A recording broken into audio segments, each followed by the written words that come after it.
Hoy vamos a hablar de un concepto que está muy de moda, pero que realmente nos encanta, y es la cultura empresarial.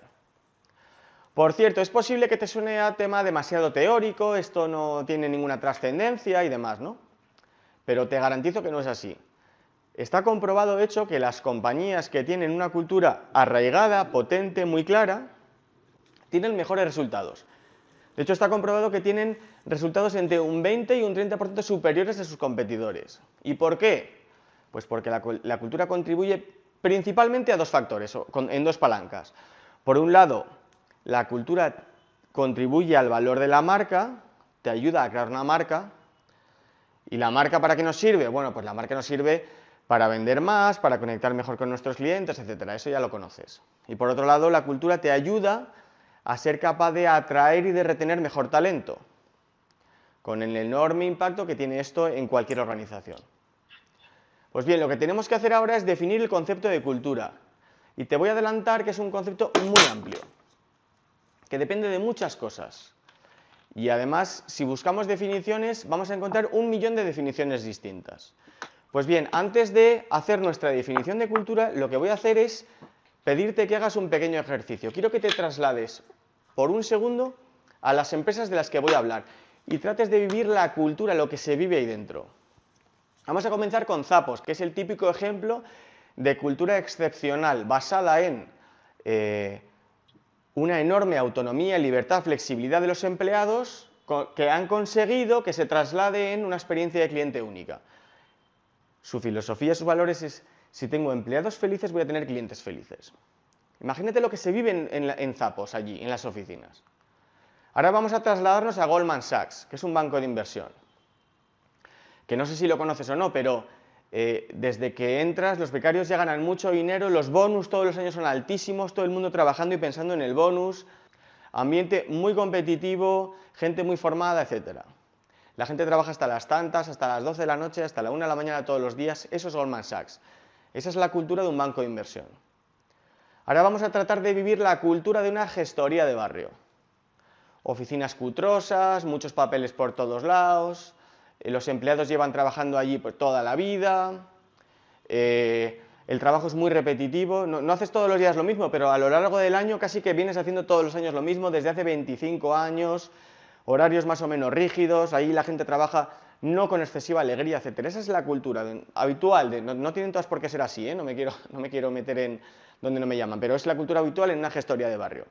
Y vamos a pensar ahora en la cultura de una fábrica, de una cadena de montaje, que no tengo que describirla mucho, pero entiendo que es fácil que te lo imagines, ¿no? Entras allí 5 minutos tarde e igual te despiden.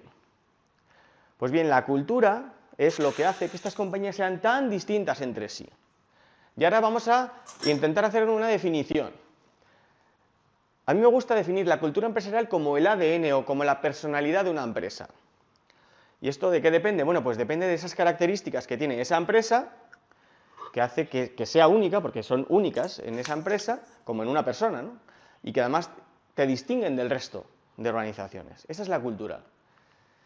Y aquí la pregunta es, vale, pero ¿de qué depende la cultura? Porque es un concepto tan amplio, te hablo de ADN, te hablo de personalidad, vale, pero eso, ¿qué factores son determinantes para que una empresa tenga una cultura como la de Zappos? La gente es feliz, flexibilidad, etcétera, o culturas totalmente distintas. Vamos a identificar los factores clave. El primero es la visión y la misión. La misión, acuérdate, es la razón de ser. ¿A qué nos dedicamos? Porque claro, no es lo mismo que tu misión sea cambiar el mundo, revolucionar un sector, crear un fármaco que vaya a curar el cáncer, que no es lo mismo que esa sea tu misión, a que tu misión sea algo mucho más normal. O la visión, ¿a dónde queremos llegar? ¿Cuál es el objetivo?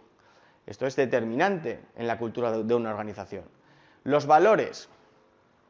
Los valores son muy importantes, pero ojo, no son los valores que tú hayas puesto en el About Us de la página web, ¿no? En el sobre nosotros. No son los valores que hayas escrito, sino son los valores con los que vivas día a día. Un factor clarísimo y determinante de la cultura de una organización es la gente que forma la organización. ¿Y esto de qué depende? Pues depende de los criterios de contratación, depende de a quién hayas contratado, es obvio, ¿no? En muchos casos se da que existen culturas muy homogéneas, muy arraigadas en empresas pequeñas o medianas, porque los fundadores se han rodeado de gente que es muy parecida a ellos. Pues, por ejemplo, conozco consultoras pequeñas que los fundadores, los directores generales, pues al final han seleccionado a gente que se parece, entonces al final la cultura es muy homogénea. Todo el mundo tiene un perfil muy parecido. La cultura depende de qué es lo que ofreces tú a los empleados, cómo tratas a tus empleados, cómo les remuneras, si se sienten bien remunerados o no, pero no solo en cuanto económicamente, sino en cuanto a desarrollo, etc. Un factor importantísimo, y lo hemos nombrado antes cuando hablábamos de Zappos, es la autonomía, la libertad, la flexibilidad que tenga la gente de tu equipo. No tiene nada que ver la cultura que se genera en una empresa en la que tienes mucha autonomía, Zappos, a la cultura que se genera en una empresa en la que no tienes nada que decir. Eso tiene un enorme impacto. Otro factor muy importante es la cercanía que haya entre los líderes y el resto del equipo, ¿no? Desde compañías que son muy horizontales, en el que todo el mundo está muy cerca, a compañías o a culturas que son muy jerárquicas, en el que casi imposible acceder, la comunicación fluye muchísimo peor. Otro aspecto es el sitio, es decir, son las oficinas, y no te estoy hablando solo de que las oficinas sean bonitas o no, que ojo, que eso tiene impacto.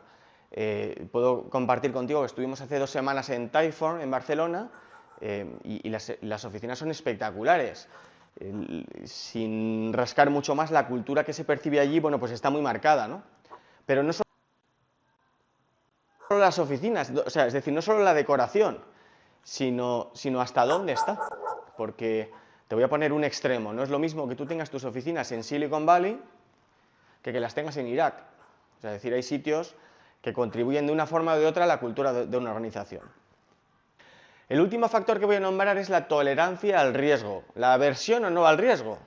Hay organizaciones que tienen una cultura en la que se entiende que arriesgarte y fracasar es entendible, no pasa nada, incluso te pueden animar a hacerlo, y hay otras organizaciones en las que todo lo contrario, que seguro que te vienen muchísimas a la cabeza. Bueno, pues esto tiene un enorme impacto en la cultura de una organización.